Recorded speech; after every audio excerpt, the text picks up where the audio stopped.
with Conservative candidate and incumbent Dan Albas for the riding of Central Okanagan-Similkameen-Nicola.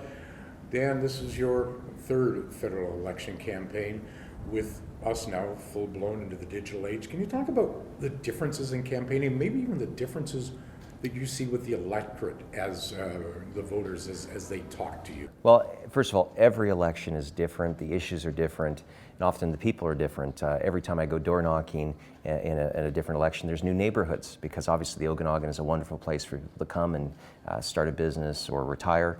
And so you get to meet people, and I've been doing more door knocking than ever.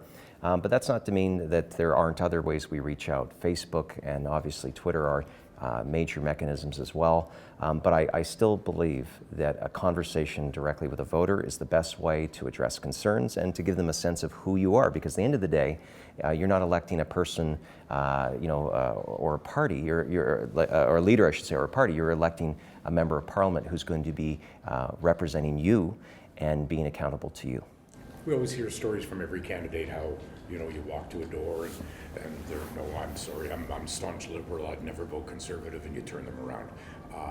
Obviously, you've got those stories as well. Absolutely. I was joking with someone the other day. It's kind of like when you're a kid and you're doing Halloween and you want to get to as many doors and see and yell trick or treat, because you're hoping for more treats than tricks. But it's the power of the system in terms of that sense that, if you can connect with someone and they understand your values, they understand your positions, and they feel that you're a person of substance that will, be in line with their view of life, I think that's how the system is supposed to work.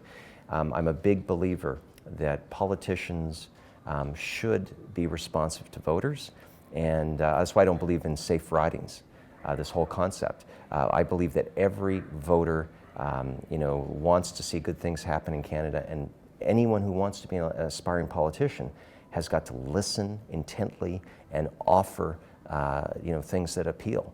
That's why we live in a democracy. So I believe politicians should dance on the head of a pin all the time. It reminds them who they work for. What are you hearing? There's real concerns around the cost of living. So pensions and wages in general are not keeping pace with inflation. Just go through the run of it, obviously property taxes, ICBC, carbon tax, groceries, all these things are going up and people are feeling the pinch in their checkbooks. And so, a major way to address that is to start saying, how can the government, life can't always be made easy, but it can always be made easier. And especially when you have a government in Ottawa right now that is spending money like it's going out of style and not putting it into the priorities that people see. Because people tell me all the time that there's homeless, that there's veterans that they want to see supported. So we want to see more money in their pocketbook. We're going to bring a universal tax cut to lower it, about $850 per the average couple. We want to see the age credit increased, so that you'll see about $150 per senior. But we want to see priorities in Ottawa, because I tell you what, when people say, look at all the different projects outside of Canada that are being funded, and some of them are good, but there's a sense that the money could be better spent on local priorities here in this country. I was just going to ask you, how do you do that divide between giving money back to the taxpayer, but at the same time spending more money on like you say, the homeless and that kind of situation, supportive housing or whatever? Well, so you had the word right there, balance, right? Things you have to have a balanced perspective. So we can't just keep putting on the credit card and saying that someone else's grandkids are going to have to pay for this. But what you do is you say, look, the first part to solving a problem is to acknowledge there is a problem. Right now, Mr. Trudeau has said in his new platform that he will spend $96 billion more over the next 4 years. That's in addition to the $71 billion he's already caked into the fiscal framework. Right now, we actually spend more on servicing the debt than we do on national defense.